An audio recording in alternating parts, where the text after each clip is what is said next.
안녕하십니까. 사회복지학개론 이론 강의 들어갑니다. 이번 시간에는 6번 가족치료 모형 들어갑니다. 가족치료 모형은 가족치료 모델이라고도 합니다. 제가 좀 중요한 것에는 앞에 이미 별표가 쳐져 있습니다. 그런데 우리 공무원 시험에서 경험적 가족치료가 가장 많이 출제가 되었다는 것을 말씀드린 바가 있습니다. 자, 정신분석적 모형이 있습니다. 우리는 앞에서 프로이드의 정신분석 모델을 배웠어요. 그것을 가족을 대상으로 한다면 정신분석적 가족치료 모형이 되겠죠. 가족이나 개인의 내면만 동그라미, 내면에 묻어 숨긴 것을 정화하기 위해서 경청을 하고 감정이입, 공감을 하고요. 해석을 하고, 해석이 바로 정신분석 모델의 기법이었죠. 분석적 중립성의 유지라는 기본적 기법이 적용되는 거고요. 1번은 참고하세요. 2번 들어갑니다. 다세대 가족치료 보행 모형이라고 합니다. 자, 오른쪽 날개에 여러분들은 이것을 써보시기 바랍니다. 날개 부분에 쓰세요. 자, 화살표를 하시고요. 제가 각각 모형 나올 때마다 키워드를 적어 드릴 거예요. 이것은 날개에 쓰시면 돼요. 자, 보행 모형이 있는데 보행 모형 같은 경우 여러분들이 키워드로 첫 번째가 자아 분화예요. 두 번째가 삼각관계예요. 세 번째가 이것을 푸는 탈삼각화가 있다라고 했었죠. 아마 이 세 개의 단어가 가장 중요한 단어가 될 겁니다. 하나 더 한다면 가계도를 보행이 고안했어요. 가계도를 보면 정서적인 부분을 알 수가 있죠. 그래서 이 보행 모델은 정서적 관계 체계 이론에 입각한 것이다 라고 해요. 여기까지 가면 더 좋아요. 자, 개인이 그의 가족 자아로부터 분화된 확고한 자아를 수립하도록 하기 위한 치료 이론이다 라고 했어요. 자아 분화에 동그라미 치면 돼요. 보행은 인간의 자아 속에는 감정과 지성, 이 서로 용해 또는 분리되어 있다고 보고 감정과 사고가 뚜렷하게 구분되는 사람을 자아의 분화 정도가 높다고 이야기합니다. 자아 분화에 또 동그라미 치면 됩니다. 이 모형의 목적은 자아 분화 수준을 높이고 동그라미 1이라고 쓰시고요. 그 다음에 문제가 되는 삼각관계에서 벗어나는 탈삼각화에 동그라미 2라고 쓰면 됩니다. 그렇습니다. 여기 있는 자아 분화와 그 다음에 여기 있는 탈삼각화가 보행 모델의 주 목적이다 이렇게 말할 수 있어요. 3번 구조적 가족치료 미누친 모델을 보도록 하겠습니다. 이것도 마찬가지 날개 부분에 써주세요. 자, 키워드 들어갑니다. 이분이 봤던 것이 바로 기능적 구조다 라고 했습니다. 그 기능적 구조에는 무엇이 있느냐? 경계가 있다. 그 다음에 하위 체계가 있다. 그 다음에 가족의 권력이 있다. 마지막에 가족의 규칙이 있다. 이런 것들을 보았던 학자가 미누친입니다. 자, 보시죠. 경직된 경계선에서의 분리와 끊어요. 혼돈된 경계선에서의 밀착이 가족의 문제를 유발하기 때문에 명확한 경계선이 설정되어야 하며 명확한 경계선에서 가족은 지지받고 건강하게 양육되며 독립과 자율이 허락되는 겁니다. 명확한 경계가 바로 기능적 가족의 경계선입니다. 명확한 경계선은 개인뿐 아니라 하위 체계 간의 경계가 명백하여 하위 체계의 밑줄 나와 있죠. 부모, 자녀 체계에서 부모는 자녀에게 권위를 지키고 위협적이지 않은 상태에서 제가 앞에서 말씀드렸죠. 부모가 연합하여 권력을 가지되 서로에게 위협적이지 않다. 이게 바로 기능적 가족이라 했어요. 위협적이지 않은 상태에서 부모로서의 권위를 유지하며 부부 중 어느 한쪽이 자녀 또는 배우자보다 더 친밀하지 않아야 함을 강조하는 것입니다. 이 모델의 목적은 가족의 재구조화, 영어로는 리스트럭처라고 말합니다. 자, 재구조화, 이 재구조화가 바로 이 모델의 목적이 된다라고 생각하시면 됩니다. 쉽게 말씀드리면 밀착된 경계의 가족을 분명한 경계의 가족으로 이해되시죠? 혼돈, 밀착과 혼돈은 똑같은 말이니까. 그 다음에 분리된 경계의 가족을 명확한 경계, 분명한 경계의 가족으로 바꾸는 것이 바로 재구조하다, 이렇게 말할 수 있습니다. 재구조함으로써 가족이 적절한 기능을 수행할 수 있도록 돕는 것이다. 가족이 적절한 기능을 수행할 수 있도록 돕는 것이다. 기능이란 단어가 중요한 단어가 됐습니다. 이렇게 해서 정리하시면 되겠습니다. 자, 여기까지 두 가지의 모델을 했는데 이 두 가지 모델 다 중요한 포인트고 중요한 시험에 잘 나오는 것이니까 정리를 해 주셔야 합니다.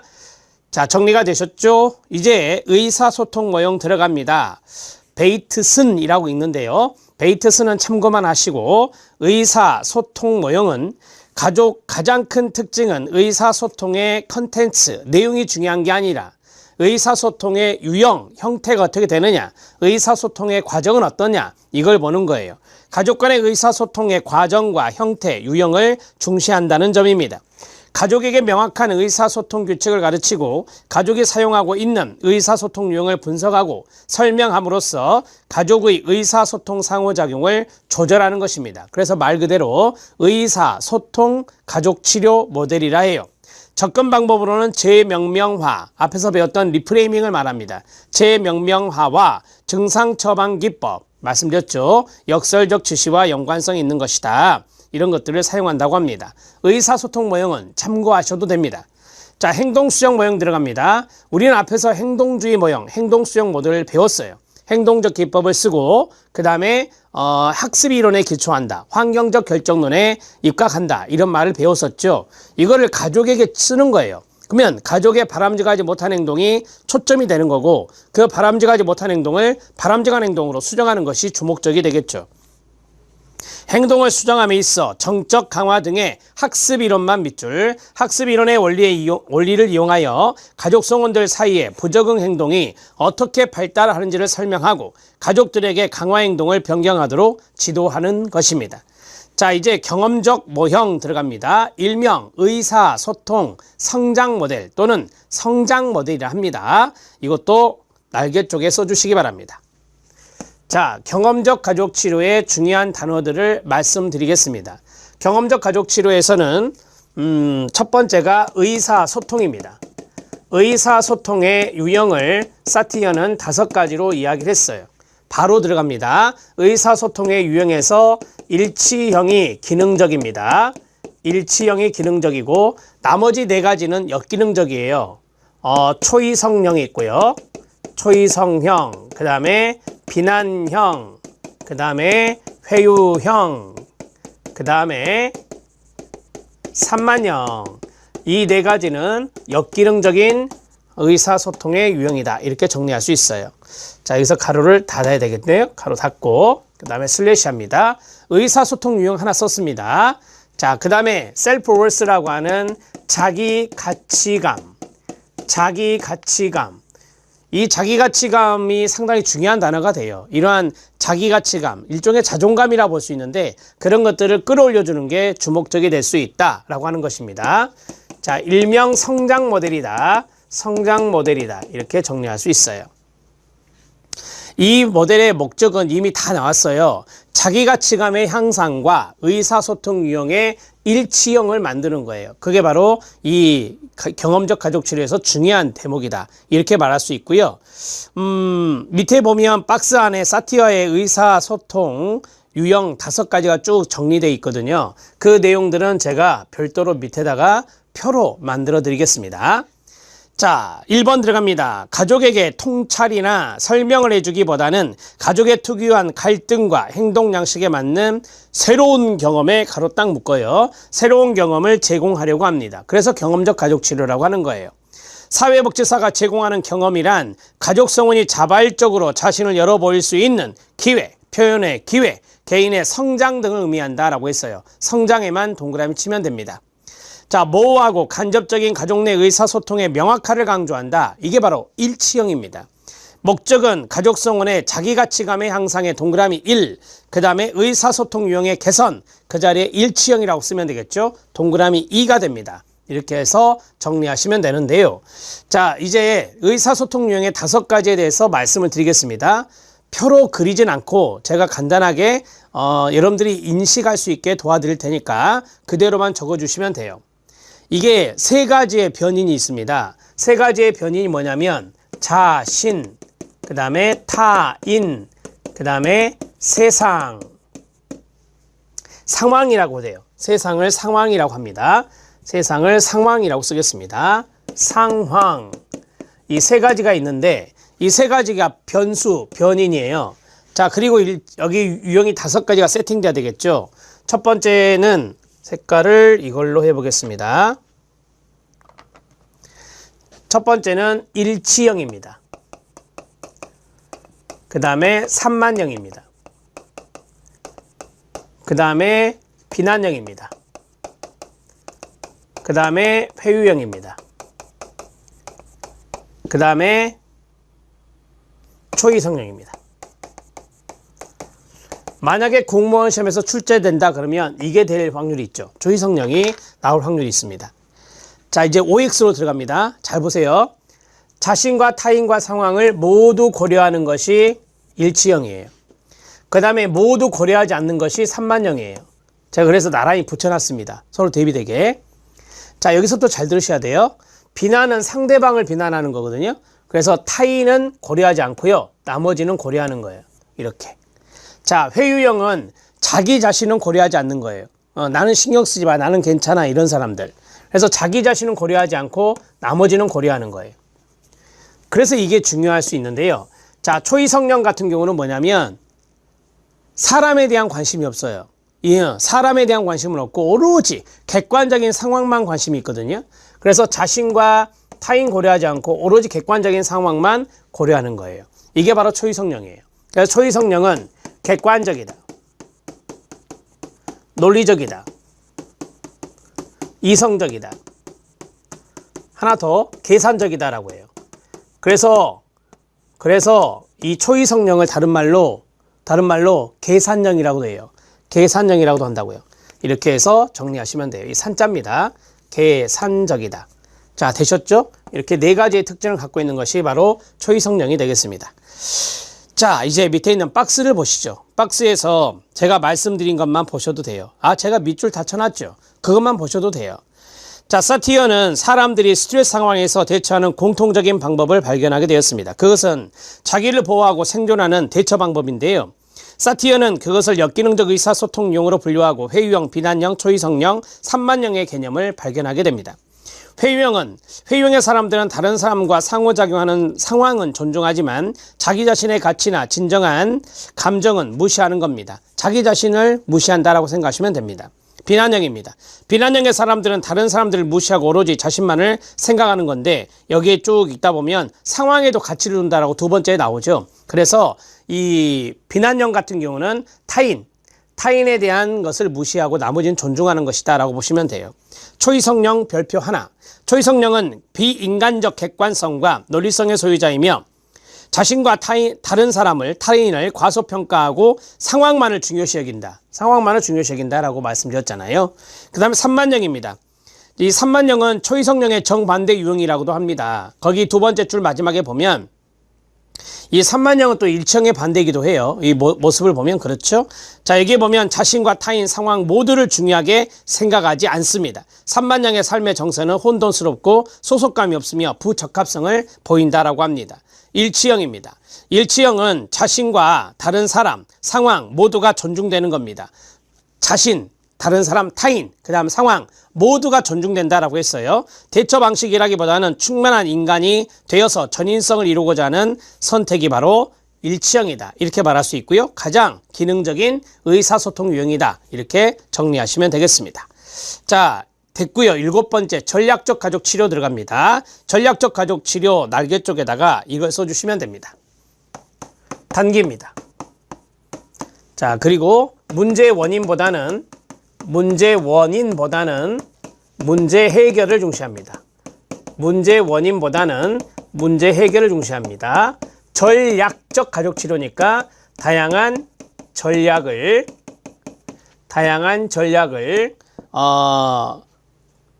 어떠한 전략을 찾아내서 그것을 활용하는 거죠. 다양한 전략을 찾아서 활용하는 것을 중요시하는 것이다. 그 대표적인 게 역설적 지시, 실현 체험 이런 것들이다라고 했죠. 이러한 전략을 활용한다라고 해서 전략적 가족 치료라는 말이 붙었습니다. 자, 밀란, 이탈리아의 밀라노에서 일어났던 밀란 학파, 파라졸리가 대표적인 학자고요. 그 다음에 헤일리, MRI 모델이 여기에 들어갑니다. 인간 행동의 원인에 중점을 두지 않고 단지 문제 행동을 변화시키는 해결 방법, 그 자리 박스, 해결 방법을 기술하는 데 초점을 맞추고 있습니다. 치료자가 가족의 문제를 해결하기 위한 다양한 전략 고안, 그 자리 밑줄, 다양한 전략을 고안하는 데 주안점을 둡니다. 가족에 대한 체계지향적인 관점을 지니고, 여러분 우리가 이제까지 했던 모든 것들이 바로 체계론적 관점의 가족치료예요. 그래서 체계지향적인 관점을 지니고 인간의 정신적 원인보다 증상행동의 대인관계적 의미에 초점을 둡니다. 클라이언트에 대한 이해보다 변화에 관심을 둡니다. 변화는 문제 해결이라 했었어요. 그 다음에 10회 이하의 단기 체계적 치료입니다. 단기에 동그라미 치면 됩니다. 자, 여기에서 이제 전략적 가족 치료까지 했잖아요.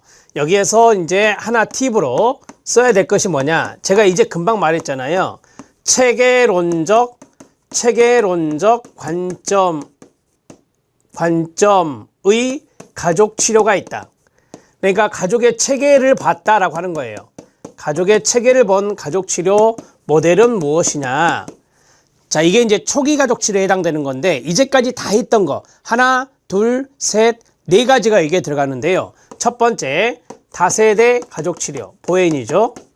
그 다음에 두 번째, 구조적 가족 치료, 사티어죠. 그 다음에 경험적 가족 치료, 미누친입니다. 죄송합니다. 구조적 가족 치료는 미누친이고 경험적 가족 치료는 사티어고요.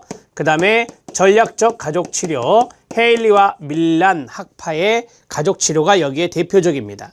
자, 이 네 가지가 바로 체계론적 관점의 가족 치료라 하고요. 이 네 가지가 바로 초기 가족 치료가 됩니다. 초기 가족 치료, 이렇게 해서 정리를 하나로 해주시면 됩니다. 자, 이것도 가족의 체계를 받고, 이것도 가족의 체계를 받고, 이것도 가족의 체계를, 이것도 가족의 체계지향적인 관점에서 치료를 했다라고 하는 것이죠. 자, 이제 여덟 번째 해결 중심 단기 가족 치료인데요. 여기서부터 세 가지가 나옵니다. 그것을 당구장 표시하시고, 다음 페이지에 쓰셔도 돼요. 자, 여기에 세 가지가 나오는데, 첫 번째가 해결 중심 치료고요. 해결 중심 치료고, 그 다음에 두 번째가 이야기 치료고, 이야기 치료. 세 번째가 사회 구성주의적 가족 치료입니다. 사회 구성주의적 가족 치료입니다. 이 세 가지의 모델은 체계론적 관점이 아니라 힌트가 여기 있네요. 여기 있어요. 여기. 사회 구성주의적 관점이라 합니다. 사회 구성주의적 관점. 사회 구성주의적 관점에 의거한 후기 가족치료 모델입니다. 이거는 위에 있는 네 가지는 초기 가족치료고, 이것은 후기 가족치료다, 이렇게 보시면 돼요. 자, 그러면 사회 구성주의적 관점이란 게 무슨 말이냐? 이것은 바로 이것을 말합니다. 사회 구성주의적 관점은 가족원의 견해, 가족원의 견해를 강조하는 거예요. 그러니까 쉽게 말하면 주관적 견해죠. 주관적 견해를 강조하는 것이 사회 구성주의적 관점이라 합니다. 그럼 느낌 왔죠? 여기 있는 체계론적 관점은 그렇습니다. 객관적 관점을 중요하게 생각하는 거예요. 가족의 객관적인 관점을 중요시하는 것이다. 자, 가족의 객관적인 것에 뭐가 있어요? 경계가 어떻지? 하위체계는, 가족의 규칙은, 의사소통은, 이렇게 나오는 거예요. 이게 바로 이제 객관적 관점을 중요시하는 거고, 이거는 가족원에게 물어요. 가족에게 물어서 이 가족의 어떤 생각들, 가지고 있는 견해들, 이런 것들을 가지고 치료의 방향을 잡고 치료해 나가는 거거든요. 그게 바로 이 세 가지, 해결 중심 치료에서부터 사회 구성주의적 가족 치료까지거든요. 이렇게 위에 있는 이 두 줄은 초기 가족 치료고, 여기는 후기 가족 치료다, 이렇게 정리하시고요. 좀 더 어렵게 들어갑니다.